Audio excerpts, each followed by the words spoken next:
एक किशोरी कृपाते जो कछु होय सो होय, निकल पड़ा। और ऐसे महापुरुष हैं जो नित्य विहार लीला को खुली आंख देख रहे हैं। और वो क्या कह रहे हैं, जब लाडली की कृपा सामने है तो कह रहे सवय अंग गुणहीन हो। तपस्या, साधना, व्रत, संयम, नियम, तीर्थ आटन, यश, ज्ञान, विज्ञान, सवय अंग गुणहीन हो। ताको यतन न कोई। अब जो कुछ होना है तो एक किशोरी कृपाते, जो हमने तो आश्रय ले लिया है किशोरी जो आपका। आश्रय भी कैसा, हरिवंश पतिव्रत हैं तिनके, सुख संपत्ति दंपति जो जिनके। जैसे एक पतिव्रता प्रेमी अपने प्रीतम को मन वचन कर्म से सुख देने की भावना, उसके कभी प्रतिकूल न चलना और अनन्य आश्रय हो गया। प्रभु को ज्यादा ये सब नहीं, सीधे अपनेपन से। सुचिरम प्रोषिते कांते यथा पति परायणा, प्रियानुरागिणी दीना, तस्य संगैक कांक्षिणी, तद्गुणान् भावये नित्यं, गायत्यभिशृणोति च। श्री कृष्ण गुण लीला दे स्मरणादि तथा चरेत। जैसे कार्य से गए हुए परदेश में रहने वाले पति का उसकी प्रियतमा अनन्य भाव से बाट जोहती रहती है, चिंतन करती रहती है, अपने शरीर को भी संभालती है, अपने गृह को भी संभालती है, परिवार के सदस्यों की भी सेवा करती है, पर अंदर से केवल चिंतन अपने प्रीतम पति का होता है।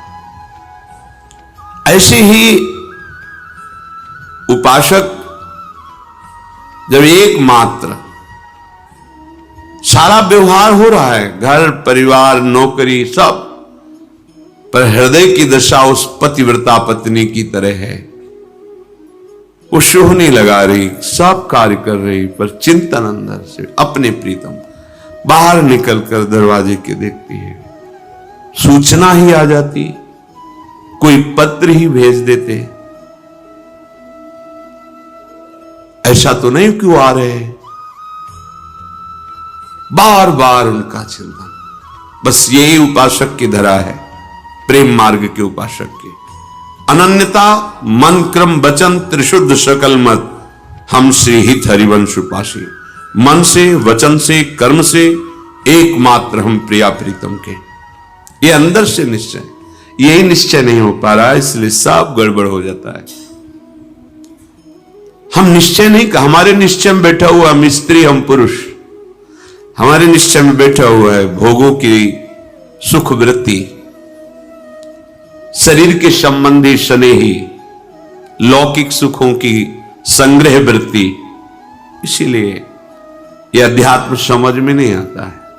चाहे जितना प्रवचन कर लो, चाहे जितना प्रवचन सुन लो, ये बात तभी तुम्हारे हृदय में समझ में आएगी जब इतना एक बात स्वीकार कर लो, मैं श्यामा श्याम का, अंदर से इसमें कोई मिलावट नहीं और किसी का सपोर्ट नहीं कि वो हट जाएगा तो श्यामा श्याम मेरे हैं, ये बात हम नहीं कह पाएंगे। नहीं, हमारे हैं, किसी के सपोर्ट की जरूरत नहीं इसमें, किसी विषय, किसी वस्तु, किसी स्थान, किसी व्यक्ति के सपोर्ट से नहीं, हृदय से आप स्वीकार करो, वो हमारे हैं, पहले भी थे, अब भी हैं, आगे भी रहेंगे। और हमारा कोई नहीं है, पहले भी कोई नहीं था, आगे भी कोई नहीं रहेगा, बीच में केवल भास रहा है। जैसे रेलवे स्टेशन पर हम अपनी गाड़ी का इंतजार करने के लिए बैठते हैं, 50 लोग बैठे होते हैं, बस ऐसे गाड़ी आई, कोई किसी से पूछता नहीं, अपनी चले। समय नियत मिला हुआ है, उसमें आप क्या करते हैं ये छूट दी गई है। जीवन का परम लाभ अनन्यता है। अपने आराध्य देव के सिवा अन्य कुछ है ही नहीं। अपने आराध्य देव के सिवा कहीं मेरा कोई नहीं, मैं किसी का नहीं। ये अंदर की बात, कहने की बात नहीं। तद्गुणान भावे नित्यम गायत्यभि शृणोति च श्री कृष्ण गुण लीलादे स्मरणादि तथा चरेत। उपासक को चाहिए कि एकमात्र श्री श्यामा श्याम में आसक्त होना है। उपासना का फल क्या है? आसक्त होना। आसक्त का अर्थ क्या है? शक्ति रह न जाना।